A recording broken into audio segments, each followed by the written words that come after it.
ಸ್ನೇಹಿತರೆ ಎಲ್ಲರಿಗೂ ನಮಸ್ಕಾರ. ನಾನು ಡಾಕ್ಟರ್ ಟಿ ಬಿ ಪುಟ್ಟರಾಜು ಅಂತ ಹೇಳಿ ನಿವೃತ್ತ ಪ್ರಾಧ್ಯಾಪಕರು, ಕೃಷಿ ವಿಶ್ವವಿದ್ಯಾನಿಲಯ JKVK.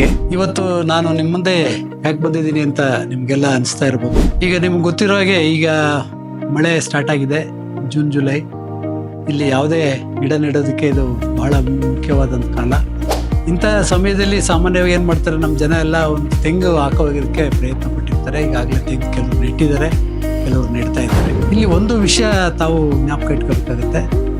ಯಾವುದೇ ಹೊಸ ಒಂದು ಗಿಡ ನೆಟ್ಟಾಗ ಕೂಡ ಅಂಥ ಒಂದು ಜಾಗದಲ್ಲಿ ಈ ರೈನಾಸಿರಸ್ ಬೀಟ್ಲು ಅಂತ ಬರುತ್ತೆ, ದುಂಬಿ. ಈ ದುಂಬಿ ಬಂದರೆ ಅದೇನು ಮಾಡುತ್ತೆ ಅಂತಂದರೆ ಆ ಗರಿ ಮಧ್ಯದಲ್ಲಿ ಸೇರಿಕೊಂಡು ಅದನ್ನು ಕೊರೆದು ಆ ಸುಳಿಯನ್ನು ಹಾಳು ಮಾಡುತ್ತೆ. ಹಾಗಾಗಿ ಆ ಗಿಡ ಕಂಪ್ಲೀಟು ಹೋಗ್ತದೆ ಒಂದು ಕಡೆ. ಇನ್ನೊಂದು ಕಡೆ ಏನಾಗುತ್ತೆ ಅಂದರೆ ಏನಾದ್ರೂ ಗಿಡನ ಡ್ಯಾಮೇಜ್ ಮಾಡುತ್ತೆ ಆ ದುಂಬಿ.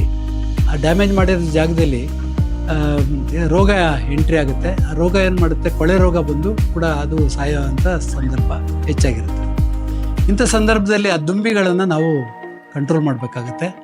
ಕಂಟ್ರೋಲ್ ಮಾಡೋದು ಹೇಗಪ್ಪ ಅಂತಂದರೆ, ಮೊದಲು ತೋಟವನ್ನು ಸ್ವಚ್ಛವಾಗಿ ಇಡಬೇಕಾಗುತ್ತೆ. ಅಕ್ಕಪಕ್ಕ ಎಲ್ಲೂ ಕೂಡ ಈ ತಿಪ್ಪೆಗುಂಡಿ ಇಲ್ದಾಗೆ ನೋಡ್ಕೋಬೇಕಾಗುತ್ತೆ. ಯಾಕೆಂದರೆ ತಿಪ್ಪೆಗುಂಡಿನಲ್ಲೇ ಇವು ಮೊಟ್ಟೆ ಹಾಕಿ ಮರಿಗಳು ಬಂದು ಅದರಿಂದ ದುಂಬಿ ಉತ್ಪತ್ತಿಯಾಗಿ ತೋಟಕ್ಕೆ ಬಂದು ತೋಟದಲ್ಲಿ ಹಾನಿ ಮಾಡ್ತವೆ. ಇದು ಒಂದು, ಸ್ವಚ್ಛವಾಗಿ ತೋಟನ ಇಡಬೇಕು. ಎರಡನೇದು, ಒಂದು ತಂತಿಯನ್ನು, ಚೂಪಾಗಿರೋ ತಂತಿಯನ್ನು ತೊಗೊಂಡು ತೂತೊಳಗಡೆ ನೀವು ತಂತಿಯನ್ನು ಇಟ್ಟಾಗ ಆ ದುಂಬಿ ಸಿಕ್ಕಾಕೊಳ್ಳುತ್ತೆ. ಆ ದುಂಬಿಯನ್ನು ಹೊರಗಡೆ ತೆಗೆದು ಅದನ್ನು ಸಾಯಿಸಬೇಕಾಗುತ್ತೆ. ಇನ್ನು ಅದಾದಮೇಲೆ ಏನು ಮಾಡಬೇಕಪ್ಪ ಅಂತಂದರೆ, ಈಗ ಮೆಲಾತಿಯನ್ನು ಪೌಡ್ರ್ ಬರುತ್ತೆ. ಆ ಪೌಡ್ರನ್ನು ಆ ಇದು ಗರಿಗಳ ಮಧ್ಯದಲ್ಲಿ ಒಂದು ಬಿಳಿ ಬಟ್ಟೆಯಲ್ಲಿ ಸುತ್ತಿ ಇಟ್ಟಾಗ ಅದು ಬಹಳ ದಿವಸ ಸ್ಮೆಲ್ ಇರುತ್ತೆ. ಅಂಥ ಸಂದರ್ಭದಲ್ಲಿ ದುಂಬಿ ಅಲ್ಲಿಗೆ ಬರೋದಿಲ್ಲ.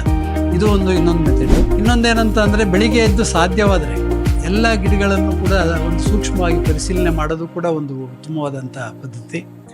ಅದು ಮಾಡೋಕ್ಕಾಗಲ್ಲ ಅಂದಾಗ ಮಾತ್ರ ಇವೆಲ್ಲ ಮಾಡಬೇಕಾಗುತ್ತೆ. ಇನ್ನೊಂದು ವಿಷಯ ಏನಂತಂದರೆ, ನಾವು ದುಂಬಿಗಳನ್ನು ಅಟ್ರ್ಯಾಕ್ಟ್ ಮಾಡುವಂಥ ಒಂದು ಕೆಮಿಕಲ್ ಇರ್ತದೆ, ಅದು ಫೆರಮನ್ ಟ್ರಾಪ್ಸ್ ಅಂತ ಕರೀತಾರೆ. ಆ ಟ್ರಾಪ್ಸನ್ನು ನೀವು ಅಲ್ಲಲ್ಲೇ ಇಟ್ಟಾಗ ಆ ದುಂಬಿ ಅದರೊಳಗಡೆ ಬಂದು ಬೀಳುತ್ತೆ. ಆನಂತರ ಆ ದುಂಬಿಯನ್ನು ನೀವು ಸಾಯಿಸ್ಬೋದು. ಇದಿಷ್ಟು ಎಲ್ಲ ಮೆಥಡ್ಗಳನ್ನು, ಪದ್ಧತಿಗಳನ್ನು ನೀವು ಅಳವಡಿಸ್ಕೊಂಡು ನೀವು ಹೊಸದಾಗಿ ನೆಟ್ಟಿರೋಂಥ ತೆಂಗನ್ನು ಉಳಿಸ್ಕೊಳ್ಳೋವಂಥ ಪ್ರಯತ್ನ ನೀವು ಮಾಡಬೇಕು. ನೀವು ಅದನ್ನು ಮಾಡ್ತೀರಾ ಅಂತ ನಾನು ನಂಬಿದ್ದೀನಿ. ನಮಸ್ಕಾರ.